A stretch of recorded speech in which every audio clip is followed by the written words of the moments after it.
Mesdames et messieurs, vous informer, c'est notre devoir et bienvenue à notre programme de l'émission Monde économique. Sur le plateau, je ne suis pas seul. Nous avons invité Maître Deo Moussam, qui n'est pas étranger dans cette émission. Nous avons déjà parlé 2 émissions avec lui. Protection pénale des valeurs constitutionnelles. Nous avons développé ici avec lui. Aujourd'hui, nous allons parler d'un autre sujet qui touche la vie de la jeunesse. Donc, notre sujet est intitulé « L'auto-prise en charge de la jeunesse ». Bonjour, maître. Oui, bonjour, monsieur le journaliste. En tout cas, je suis très content de me retrouver encore une fois de plus sur votre plateau et également de copartager le même plateau que vous.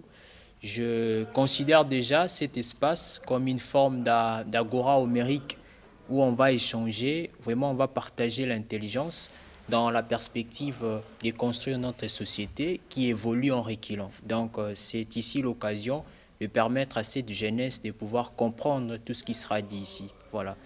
Oui, vous êtes maître avocat.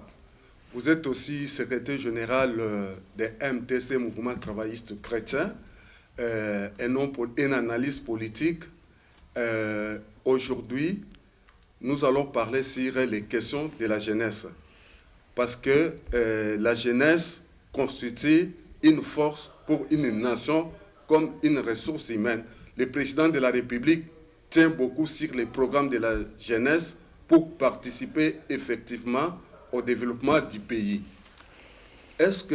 Qu'entendez-vous parler de auto-prise en charge?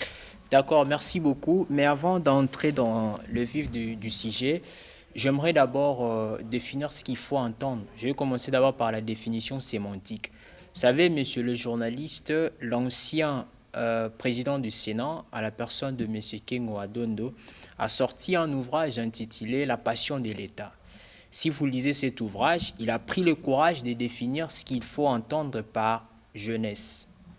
La jeunesse, en réalité, ce n'est pas une période donnée.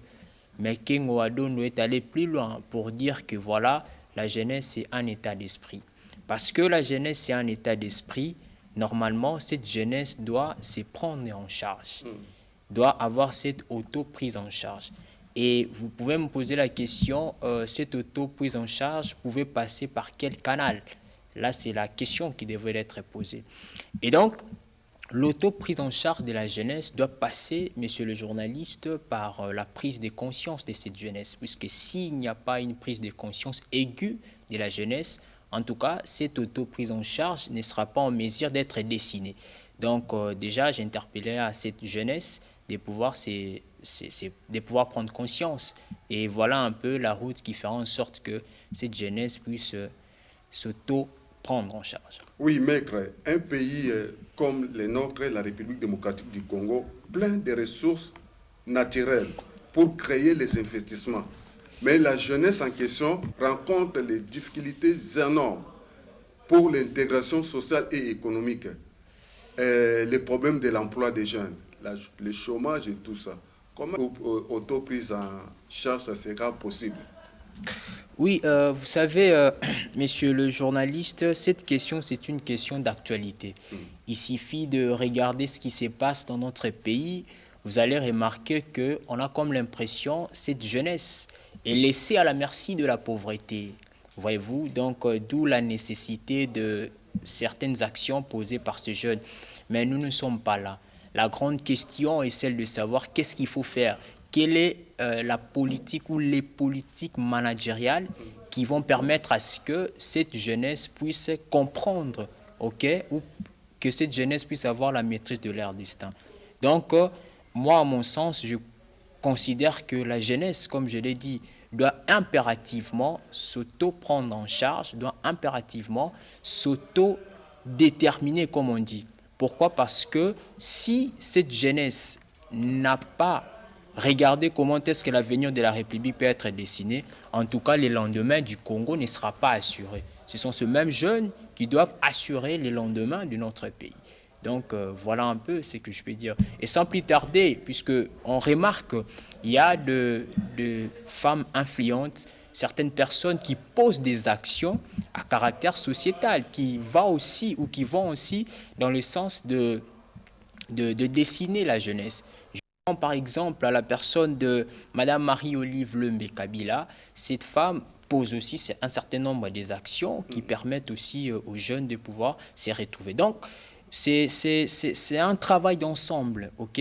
Ce n'est pas seulement au gouvernement de pouvoir voilà, définir certaines politiques managériales, mais c'est un travail collectif pour que le Congo puisse assurer son lendemain. Oui, maître, vous êtes maître avocat, vous vous intéressez aussi sur les développements du pays.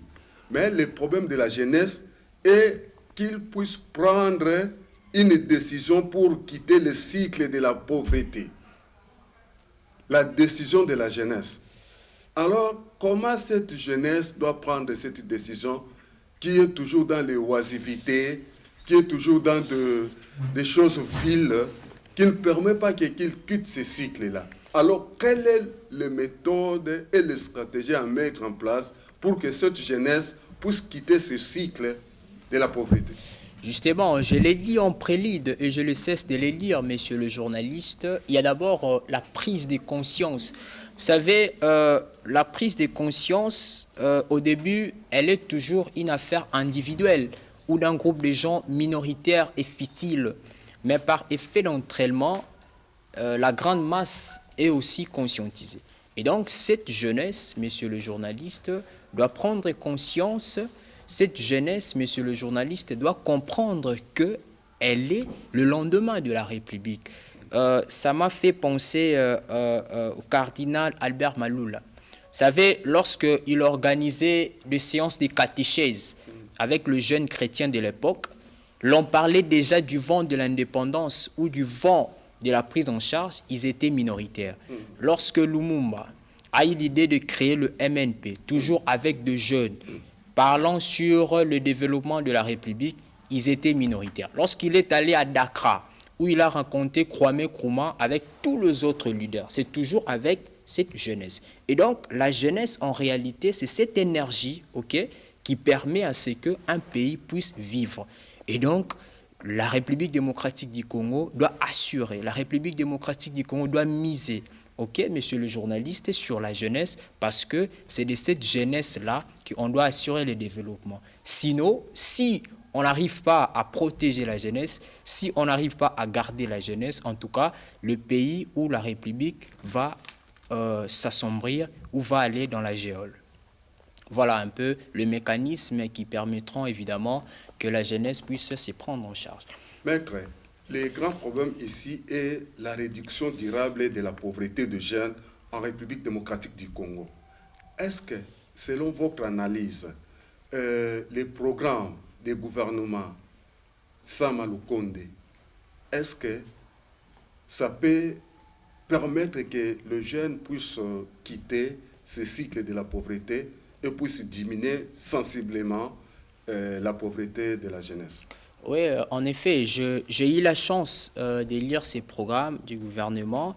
C'est un programme à féliciter. Voilà, si vous lisez vraiment le programme du gouvernement, vous remarquerez que ce programme a été fait avec l'ambition, ok, d'intégrer la jeunesse. Puisque si vous regardez aussi parmi les discours du président de la République, vous allez remarquer que ces discours placent en premier plan, placent en première loge, ok, la jeunesse. Et donc, ce qui pose problème, c'est au niveau de la réalisation de ces programmes. C'est au niveau de l'homme. Je l'ai dit et je ne cesserai de le dire, monsieur le journaliste, et toujours sur votre plateau. Le problème du Congo, ce n'est pas un problème normocentrique, ok? Ce n'est pas un problème statocentrique, c'est-à-dire lié au texte, non. Le problème du Congo, c'est un problème anthropocentrique, ce qui est lié à l'homme. Et donc, il faut vraiment la matérialisation de ces programmes pour que la jeunesse puisse se retrouver, pour que la jeunesse puisse palper du doigt, ok, tout ce qui se passe ou tout ce qui leur concerne. Donc, voilà un peu. Oui, maître, nous, en tant que médias, nous nous constituons comme avocat général, personnellement en tant qu'avocat général De la société. De la société. Ok. Nous sommes en train de plaider pour que la cause de la jeunesse, de la population puisse changer. Mais nous constatons que les droits de la jeunesse sont violés à tout moment. Il y a certains acteurs politiques, sociaux, qui devaient accompagner la jeunesse, mais ils sont en train d'exploiter la jeunesse. Tu vois des hommes politiques et tout ça. Ils utilisent que la jeunesse, quand ils sont au niveau des pouvoirs, et ils font absolument rien. Les souverains primaires, qui sont la jeunesse, qui leur donnent les voix, aujourd'hui ils deviennent des responsabilités, et cette jeunesse met de côté. Alors, comment on peut responsabiliser la jeunesse pour que la société, toutes choses puissent changer? Oui, je comprends votre souci parce que lorsque vous étiez en train de me poser cette question, je voyais votre énervement. Ok, mais la faute, elle est partagée, monsieur le journaliste. Vous savez, d'une part, la faute revient aussi à cette jeunesse et d'autre part, la faute revient aux acteurs politiques. Pourquoi je dis ça? Parce que les acteurs politiques prennent la jeunesse comme étant leur marchepied. Donc, il y a toujours cette maladie, j'allais dire cette tendance, de génuflexion, c'est-à-dire de piétiner sur les idées de la jeunesse. Donc, ils se servent de la jeunesse pour qu'ils puissent utiliser leurs propres fins. Là, c'était d'une part, puisque j'avais dit déjà que la faute était partagée. Aux jeunes, c'est parce qu'ils ne savent pas que c'est l'avenir du Congo, parce qu'ils ne savent pas que c'est grâce à cette jeunesse que le Congo vivra demain. Vous voyez? Et donc, moi, j'interpellerai, voulais-je dire, en même temps à ces acteurs politiques, mais aussi aux jeunes. Aux acteurs politiques, je dirais d'arrêter, de pouvoir piétiner sur la jeunesse, d'arrêter de pouvoir manipuler la jeunesse, d'arrêter de pouvoir se servir de la jeunesse et puis arriver à leur propre fin. Mais aux jeunes, j'interpellerai à la jeunesse de pouvoir prendre conscience, comme disait Patrick Emery Lumumba, Congo, terre d'avenir, et Congo relève de la République. Donc voilà. Et nous voyons aussi le rôle des chercheurs. C'est aussi l'élément clé dans la recherche de l'emploi des jeunes. Parce que quand vous constatez dans le ménage, dans un ménage, par exemple ici en République démocratique du Congo, ici à Kinshasa, sur 10 jeunes, il y a 8 qui sont dans le chômage. Il y a 2 seulement qui travaillent, 1 qui est dans la société et l'autre dans le débrouillardisme, dans l'informel. Dans l'informel, oui. Alors, maître, il y a une possibilité, selon vous, de quitter ces cycles-là, parce que nous avons vu les DG de l'autorité de régulation des sous-traitances. Est-ce qu'on peut permettre aussi ces programmes pour que nous puissions atteindre l'emploi? Voilà, je n'ai pas vraiment exactement cerné votre préoccupation. Les rôles des scientifiques. Justement, ok, merci. Vous savez, ce que le jeune devrait faire, monsieur le journaliste, je l'ai dit et je leur ai dit, en fait, et je leur ai dit assez, c'est qu'au niveau de la sous-traitance, ils doivent arrêter de pouvoir, l'entreprise sous-traitée, doit arrêter de pouvoir tirer un certain nombre de ses personnels. Puisque si vous lisez la loi sur la sous-traitance, vous allez remarquer que cette loi condamne avec la dernière énergie certaines pratiques. Et vous posez également la question sur le chômage. Je l'ai dit, c'est par rapport aux politiques managériales, voyez-vous, établies par le gouvernement. Et cette politique se cristallise par le programme du gouvernement. Et j'ai eu la chance de lire ce programme de gouvernement, seulement le problème se pose ou le problème loge au niveau de gens qui devraient matérialiser ces bons programmes pour que la jeunesse puisse sentir qu'elle est intéressée par rapport à l'activité, j'allais dire par rapport à cette marche de la République. Donc voilà un peu de cette manière qu'on va associer la jeunesse dans la gestion de la République, puisque le président de la République ne cesse de crier haut et fort qu'il doit faire de la jeunesse cette pilier, ou cette machine de pouvoir redessiner le Congo. Ok, merci beaucoup. Nous allons suivre cet élément. Nous allons suivre cet élément. Les secrétaires généraux à la reconstruction, ils ont lancé l'atelier de validation sur les données pour la reconstruction de la République démocratique du Congo. Suivez cet élément. Ces projets s'inscrivent dans le cadre de l'élaboration des conceptions de la politique ministérielle sectorielle, notamment le secrétariat général à la reconstruction en prévision du diagnostic des données des outils pour la reconstruction et le développement national, à travers les projets d'appui multisectoriel de développement et la reconstruction nationale. Ces outils de collecte déjà élaborés sont plans à 3 composantes et 28 axes tels que présentés par le directeur d'études et planification Paul Ngandou et le chef de division à la reconstruction Jovi Makala. Dans la mission du secrétaire général à la reconstruction, retenons que l'ordonnance numéro 22/003 du 7 janvier 2022 fixant les attributions du ministère exige en outre attributions communes à tout le ministère, celles relatives à la conception, l'élaboration et à la mise en œuvre de la politique du gouvernement dans le secteur qui leur sont confiés. Elle fixe également, entre autres attributions spécifiques au ministère des infrastructures et travaux publics, particulièrement au secrétaire général à la reconstruction, la conception de la politique de reconstruction nationale en collaboration avec le ministère concerné, ainsi que la promotion de matériaux et de techniques de construction. 15 actions relèvent de la direction DEP et des nouvelles directions qu'on va créer. En premier lieu, nous avons l'élaboration et la production des rapports d'activité mensuels. Deuxième action, c'est la préparation et l'organisation des modules de formation de renforcement des capacités des cadres et agents de la DEP, mais également du secrétariat général à la reconstruction. La troisième action, c'est l'élaboration du rapport annuel, qui est déjà réalisé, 2022, mais également de la feuille de route de la DEP et la feuille de route du secrétariat général à la reconstruction.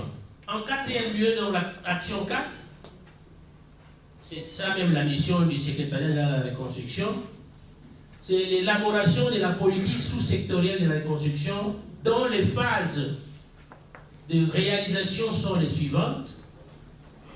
On aura la phase d'organisation de concertation institutionnelle et technique. Viendra ensuite la phase de préparation, puis la phase de diagnostic, puis la phase de rédaction, ensuite la phase de validation. Après validation, on va passer à la reproduction et à la publication du document de politique sous-sectorielle de la reconstruction. Le document étant reproduit, on pourra après passer à la phase de vulgarisation et de suivi-évaluation. Après échange axé sur les questions-réponses, ce projet a été validé par les experts. Le secrétaire général Alexis Kaloua a retracé quelques lignes pour ces projets. Pour mémoire, l'ordonnance numéro 08/074 du décembre 2008, ainsi que sur 2022, fixait les attributions du ministère à conférer au secrétaire général de la reconstruction l'exaltante mission de concevoir la politique nationale de la reconstruction en concertation avec les ministères concernés.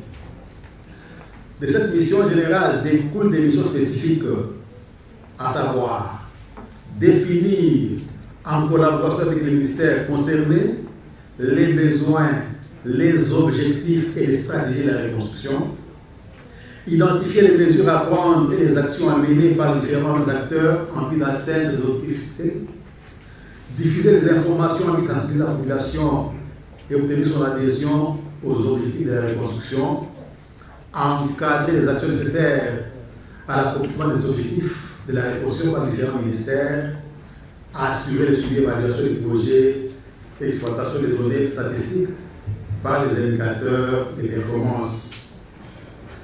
Je me réjouis de constater que la feuille de route présentée et validée couvre globalement le secteur des compétences du secrétariat général de la reconstruction.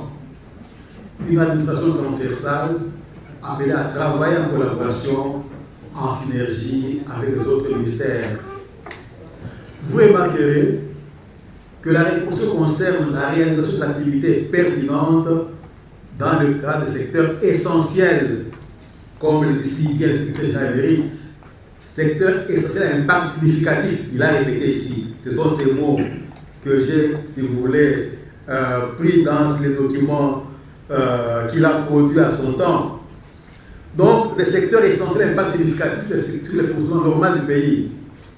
Pour rester en harmonie avec sa attribution, l'action de la reconstruction doit concevoir et mettre à jour la politique nationale de reconstruction en recourant au message, au discours du président de la République et au programme d'action du gouvernement.